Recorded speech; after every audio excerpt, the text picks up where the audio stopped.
لبيك لا شريك لك لبيك لبيك والنعمة لك والملك لا شريك لك. السلام عليكم ورحمة الله وبركاته. الحمد لله والصلاة والسلام على سيدنا رسول الله وعلى آله وصحبته وكل من اتبع هداه. أما بعد, katika tulioishiria katika kipindi chetu cha nyuma ni allaruratu tuqaddaru biqadriha.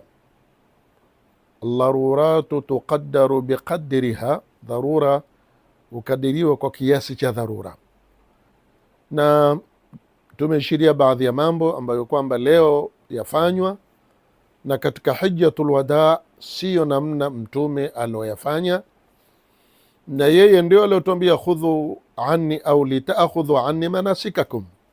Lakini na hii qaida usuliya, allaruratu tuqaddaru biqadriha, yafanya kazi yake. Mtume alayhi salatu wassalam yaum alkhamis alikuwa Mina, akasali ya dhuhuri ikiwa yuko Mina, akasali alasri yuko Mina. Kula sala alisali kwa wakati wake, lakini alifanya kasri. Akaisali magharibi ikiwa yuko Mina, akaisali al-isha ikiwa yuko Mina, na akalala Mina. Fajiri yaumi Arafa ikawa mtume yuko Mina, na akaisali alfajiri ikiwa mtume yuko wapi? Yuko Mina. Na akasubiri mtume sallallahu alaihi wasallam baada ya kuisali fajiri yaumi Arafa, ambayo ilikuwa ni yaumul jumua, siku ya Juma, hata idha talaat shams, mpaka jua lilipotoka. Ndiyo annaqatu lqaswa, yule ngamia. Mtume alitoka Madina na ngamia wake ambaye lakabu yake akiitwa annaqatu alqaswau. Bakhti ya ngamia huyu kumbeba mtume wakati mtume ni mtume, kisha aje kwenye ibada ile. Kumbeba mtume tu ni bakhti kubwa, kisha enda wapi mtume huyo? Aje kwenye ibadatul haji. Annaqatu alqaswau ndiyo ngamia alombeba mtume akitoka Madina mpaka mtume akiwa kwa Dhulhulaifa, akitoka Dhulhulaifa mpaka kuingia Maka, akitoka Maka mpaka kuja Mina, akitoka Mina mpaka kwenda wapi? Kwenda zake Arafa. Mtume alayhi salatu wassalam akaiswali fajiri yaumi Arafata akiwa yeye yuko wapi? Yuko Arafa, yuko Mina. Kisha mtume sallallahu alayhi wasallam ndio akampanda naqatahu alqaswa akielekea Arafa. Arafa ni uwanja maalumu, uwanja ambao kwamba hija yote ni hapo, na ukiikosa Arafa basi hija imekufutu wewe, kama anavyotuambia ulama. Alhaju Arafa ni hadithi ya mtume, hija ni Arafa. Lakini mingine kama ni tawafu hujafanya muda uko hai, yatakiwa uifanye tawafu, na itakuwa bado uko ndani ya ihramu, wewe ni sai. Lakini Arafa ukiikosa mpaka mwakani haiji tena. Mwezi 9 huu umekupita, basi ni kusubiri mpaka mwakani tena. Suala la alwuqufu bi Arafa, kusimama Arafa, ambayo ni kula mwezi 9 wa mfungo 3 mahujaji huwa wako Arafa. Na Arafa ni eneo ambalo kwamba kubwa, kuna hudud, mipaka yake. Ukiwa katika mipaka hiyo ndani, kama uwanja wa mpira, ule mpira huchezwa, kuna mistari hujulikana. Mpira ukitoka nje ya mistari upigwe firimbi ukaambiwa, lakini kama bado uko ndani chezeni tu.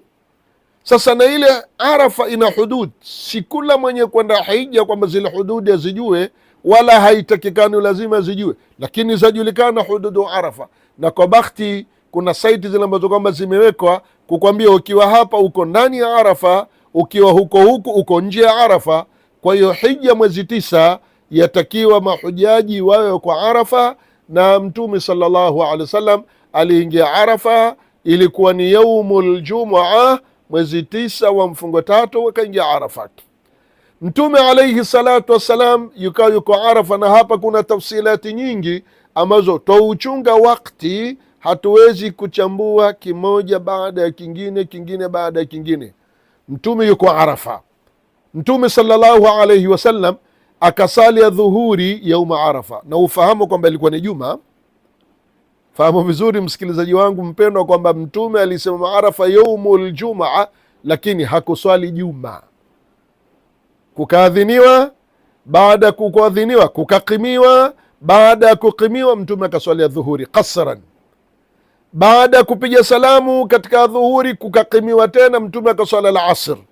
Kwa hiyo Mtume adhuhur wal asr alipokuwa Arafa sallahuma, alisali kwa jam'i na kwa kasri, jam'an wa kasra, alizikusanya adhuhuri na alasiri na akazisali rakaa mbili mbili, jam'an wa kasra. Ndilo Mtume alilolifanya akiwa yuko wapi? Akiwa yuko Arafa. Na kariri tena kwamba Mtume hakuswali juma, na siku ilikuwa ni ya juma, na tutajua fadhila ya swala ya juma ni kubwa na ni nyingi, na mahala penyewe ni Arafa, lakini Mtume hakuswali juma.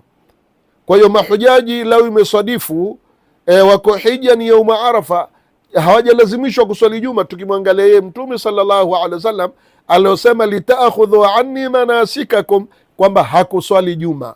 Mtume sallallahu alaihi wasallam akaiswali ya dhuhuri rakaa mbili, baada ya kupiga salamu akaiswali alasiri rakaa mbili, kisha Mtume fakhataba nnasa, akawakhutubia masahaba khutba ambayo kwamba ilikuwa ni nafia lissahaba, khutba ambayo kwamba ni nafia liummatihi ila yaumi lqiyama, ila an yaritha llahu larda wa man alaiha wa huwa khairu alwarithin.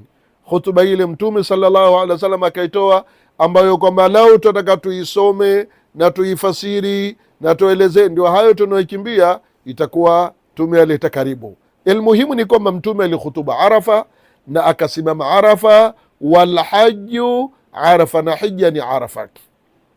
Said Muhammad Alawi Almaliki, huyu ni katika wanazuoni wakubwa wa Maka. Yeye katika baadhi ya vitabu vyake nimemsoma, amezungumzia zile hudud Arafa na mipaka yake, lakini hayo yote si dharura kulingana na wakati wetu na kulingana na uchache wa muda tuliokuwa nao. Mtume alaihi salatu wassalam akabakia Arafa. Baada ya kuhutubu Mtume akasimama akaomba. Mtume aomba, yuko juu ya ngamia wake, na kuna baadhi amali Mtume alikuwa akisifanya juu ya ngamia kwa lengo masahaba wamuone. Masahaba ni wengi, hakuna spika wakati ule, hakuna mukabbiru saut. Kwa hiyo Mtume ilikuwa nyingine katika amali azifanya ala naqatihi alqaswa, akiwa juu ya ngamia wake, ili wale masahaba waone Mtume analolifanya. Mtume alaihi salatu wassalam akabakia baada ya kwamba amesali adhuhuri na alasiri, baada ya kwamba amekhutubu, kisha Mtume ikawa ameelekea qibla aomba. Mtume akaomba hata gharabat shams, mpaka jua likawa lenye kutwa, na Mtume yuko wapi? Yuko Arafa. Na wakati wa Arafa waanza katika madhahib yetu Shafia na wengine baada zawali shams, baada ya kupenduka jua, wakati wa Arafa ushaingia. Na wakoma wakati wa Arafa baada tuluu alfajiri sadiq, baada ya kuingia alfajiri ya kweli, hapo ndio wakati wa Arafa umekoma. Sasa lau umeipata Arafa wewe baada zawali shams wa qabla tuluu alfajiri sadiq, wewe yahesabiwa Arafa umeipata, hata kama alikuwa umelala, hata kama uko kwenye wheelchair, yahesabiwa umeipata Arafa. Uweko Arafa katika muda huu baada zawali shamsi wa qabla tului alfajiri assadiq, wewe umeipata. Na ndio utaona kule Saudia wale ambao kwamba wameharimia, kisha pengine mtu akapatwa ni maradhi, akienda hospitali pengine ikawa ni maradhi ya kulazwa, basi utamwona mtu yule siku ya Arafa huletwa hata kama niko gari, yani hata kama nikupitishwa tayari yahesabiwa ile umepata nini, alukufu bi Arafa. Sisi tumezoea kusimama Arafa kuona kwamba kana kwamba ni lazima usimame. Kama hukusimama, maana wukufu Arafa ni weko Arafa. Taban kuweko Arafa kisha kuna kusimama kuomba, lakini lau umekuweko Arafa wewe katika wakati huu hukusimama, yahesabiwa kwa Arafa. Kwa hiyo wukufu Arafa, sisi twasema kusimama Arafa, lakini kuweko Arafa, uweko Arafa katika ule wakati ambao kwamba tumeishiria min zawali shamsi yaumi Arafa iendewe yamtaddu lwakti mpaka kuingia nini? Kuingia alfajru sadiq. Na hapa kuna kitu kimoja cha kiilmu cha faida napenda nikielezee. Kaida siku na usiku